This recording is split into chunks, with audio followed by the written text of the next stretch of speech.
On May 17, 1998, the Yankees played host to the Twins in front of 50,000 fans. David Wells took the hill for the Yankees against Minnesota's LaTroy Hawkins in what started out as an imperfect atmosphere, but built up to be one of the most perfect moments in Major League Baseball history.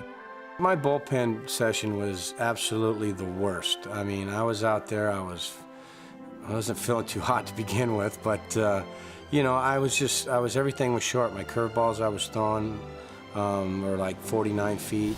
I was just gripping the ball too tight. And I had an absolute terrible time warming up. A lot of times when you warm up, you have bad stuff, and then you end up with a great game and vice versa. So I don't pay a lot of attention to warm-ups. I remember the beginning of the game, I mean, I was throwing my warm-up pitches. We were in sync from the get-go. Everything was there, my curveball was there. And so I said, okay, I mean, it's a big difference from the bullpen of there. Maybe I was just trying too hard. He had all his pitches, threw a lot of strikes, obviously. But I think the way that, we played behind him, the first 3 innings, made him realize what was going on. I was a lot more relaxed when I got out on the mound. And once Wells did take the mound, his stuff was electric. He went from a pitcher who couldn't do anything right to one who could do no wrong. My command was there, and if you have your command like that, you're going to have a pretty good game, and that's kind of the way that all the games that I've pitched well is because I've had good command and just kept them on their front foot. He's always pounded the strike zone. He always throws a lot of strikes, but I just remember it seemed like that he threw, almost every pitch that day was a strike. Wells 2-2, breaking ball, struck him out swinging. 3 up and 3 down. In fact, in 3 innings, 9 up and 9 down. I went and sat down, and I sat next to Bob Tewksbury, and I looked at the scoreboard for the first time in the 6th inning, and I said, Tewks. I said, he's throwing a no-hitter.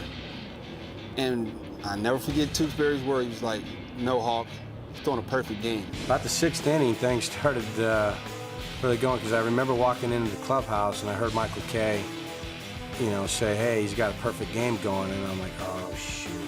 Things getting very, very interesting here at Yankee Stadium. A perfect game for David Wells through 6. I remember going right next to Brocious, and he got up and walked away, and I tried to say something to somebody. They didn't respond. They just, it's like this is a cardinal rule. You don't talk to anybody when something like that's going on. And then Coney, he broke the ice. Basically what I said to him, I said, if you got any guts right now, you break out that knuckleball in the 8th inning, that'll really show me something. I think, Dave, to this day, you calm me down. Thanks, buddy. Things would only get more tense for the lefty. He had to get through the top of the lineup one more time in the 7th, and did so, but had to deal with a tough at-bat to Paul Molitor. The 3-2, swung on a miss, he struck him out! After getting 1 out in the 8th, Ron Coomer, who had always given David Wells trouble, stepped up to the plate. Ron, he had a pretty good career, nobody really gave him credit, but he was a pretty good hitter. And I knew that he's given me trouble. Swung on and lined on a hop, knocked down by Knobloch. Fields, turns, throws, got him! Chuck, he kept it in front of him, and that was the only thing that saved that perfect game. Now to the 9th. The stage was set. 3 outs. 3 Twins stood between David Wells and perfection. Wells now is ready and deals 2-2. Swung on and popped up to shallow right. Knobloch got O'Neill in. O'Neill makes the catch, 1 away. Right off the bat, you're almost relieved because it's an easy play. The wind, the pitch. He foul tipped to stay alive.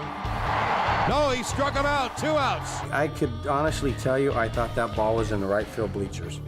Foul ball, just right off the line there. When I saw the ball hit, it's a foul ball. And I thought I saw the ball go into the stands. Just, between first and the foul pole. And I'm like, okay. And then I just turned and I looked, and I see Paul standing underneath the ball. I'm like, oh my God, this is gonna happen. The 0-1, swung on, he's gonna get it. Popped up to right field, O'Neill near the line, he makes the catch. David Wells has pitched a perfect game. A million things went through my mind at that time, and and as soon as Paul squeezed it, I knew it was there, and now I'm getting goosebumps. So it's like, wow, you gotta relive the whole thing. I was so relieved that it was over.